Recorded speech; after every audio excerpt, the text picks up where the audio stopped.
St. John, both in his gospel and in the Apocalypse, in the book of Revelation, says that Christ's body, Christ's humanity is the temple, is the new temple, and how that relates to then our bodies being the temple of the Holy Spirit and how that works. Because we may think about that as, well, our body is sort of a physical space and the Holy Spirit lives inside it. And obviously, if you push on that even gently, it gets kind of ridiculous. Like, we've got internal organs in there. Like, whereas obviously that's not that kind of literal spatial kind of sense. The presence of God in the temple is what made it the temple.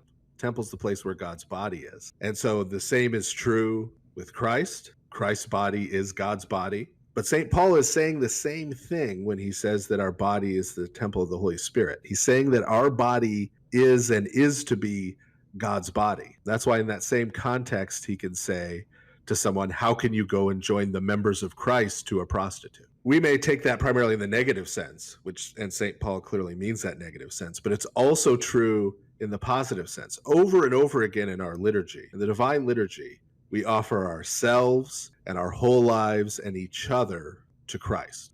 As St. Paul says, we offer ourselves as living sacrifices. We offer our bodies to God as instruments for him to use. And we're making a commitment and we're making a promise when we do that we are not going to use our bodies, our powers, our abilities, our gifts. We're not going to use those as a means to gratify ourselves, as a means to seek pleasure for ourselves, but we're going to give them to him to do his work. Christian religion is not an immaterial or ghostly religion. It is not about sitting in your house and purely repenting in contemplative prayer. It is not about avoiding the outside world and avoiding others. Even our great monastics who have done that have only done that for a certain period of time and then have shared what God has done in them with others. So we work out our salvation every day in the material world through our bodies by showing love, showing compassion,